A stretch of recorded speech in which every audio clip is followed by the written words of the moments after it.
Ever tried to create an Instagram account on your iPhone and it just won't let you? I know, it's super frustrating. You tap sign up, fill in all your details, and then bam, blocked. Or maybe you get a weird error. Don't worry, I've got you. The quickest fix? Honestly, just use your browser. Open Safari or Chrome, head to Instagram.com and sign up right there. Once your account is created, go back to the app and log in. It works almost every time. But if you really want to fix this on the app, here are some rapid-fire tips. First, switch up your network. If you're on Wi-Fi, try mobile data or vice versa. Sometimes your IP might be blocked. Changing it up can help. Next, check if you're using a VPN. VPNs can confuse Instagram's security, so disable it and give it another shot. If that doesn't work, just restart your iPhone. I know it sounds simple, but a quick reboot can clear up those random glitches. Also, don't forget to update your Instagram app in the App Store.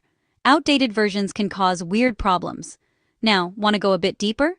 Offload and reinstall Instagram. Go into Settings, then General, iPhone Storage, find Instagram, and tap Offload App. Reinstall it, and your cache is cleared, without losing any data. And check your email or phone number. If they've been used on another account, Instagram won't let you use them again. One more. If all else fails, reset your network settings. Just know you'll have to reconnect to Wi-Fi after. So, why does this even happen? Sometimes, Instagram limits how many accounts you can make on one device, usually up to 5. Or, there might be a server outage. Check Down Detector just in case. And remember, you need to be at least 13 to sign up. If you see sign up blocked, your device might be flagged. The golden fix? Create your account on a laptop, then log in on your iPhone. Easy.